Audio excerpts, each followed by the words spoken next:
It's impossible for government to have a different disaster management dispensation for faith-based organizations. Well, that's according to the Cogta minister, Nkosazana Dlamini-Zuma. This week, several religious leaders complaining to the Cogta Portfolio Committee. Let's find out why. South African Council of Churches General Secretary Bishop Malusi Mpumlwana joining us to unpack what happened at this meeting and what they're expecting and hoping from government. Bishop Mpumlwana, good morning to you. Religious sector saying you're being treated unfairly during these incredibly high numbers of COVID-19. Is it fair to say that, and why do you think the religious sector believes that? Gareth, I was not present at the meeting on Thursday where the minister addressed the religious sector. However, I am very familiar with the issues that have been raised by our sector over time.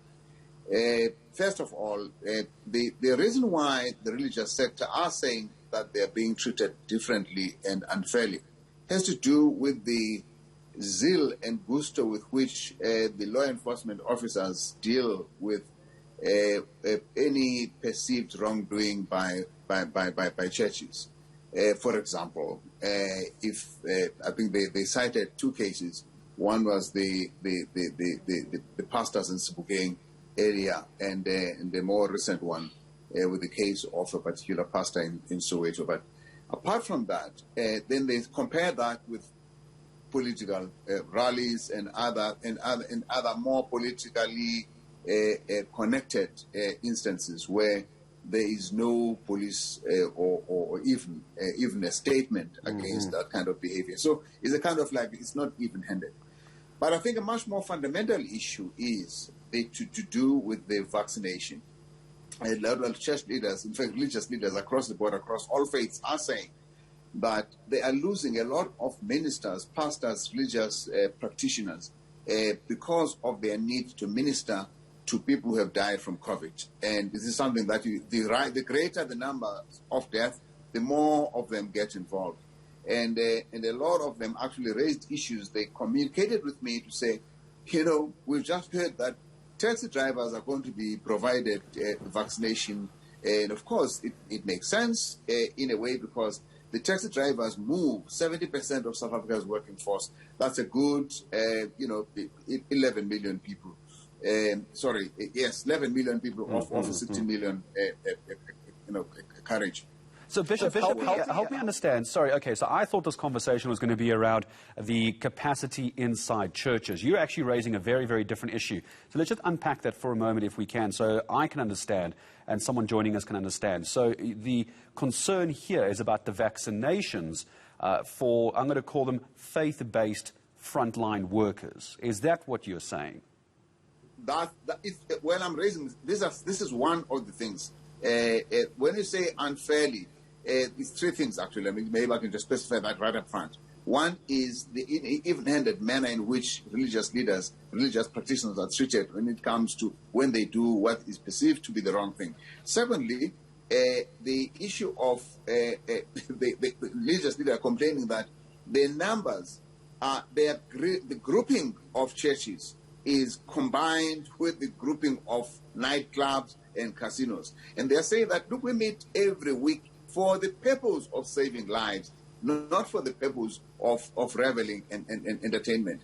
And we believe that it is necessary for them to have the space to do that. And that, of course, a lot of churches have decided to reduce their numbers by themselves even before the president made the announcement. So the issue here is about the grouping, the classification of religious centers with nightclubs. That actually does get, because the nightclubs are general super spreaders and churches are not.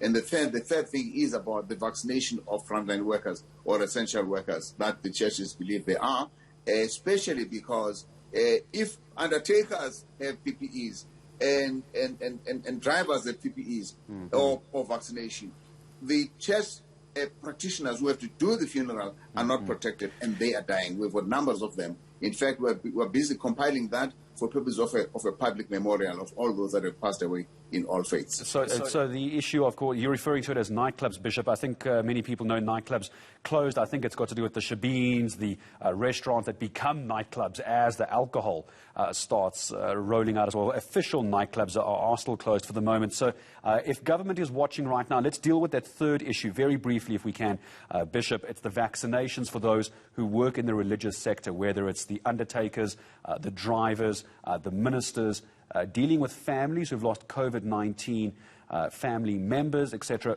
So what is your call to government, as a last question to you, regarding vaccinations for your sector?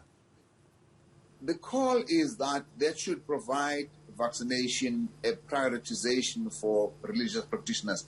The Minister of Cogta makes a valid point when she says that it is difficult to know who the ministers are because they're not registered anywhere in the same way, but not in the same way that teachers and nurses are.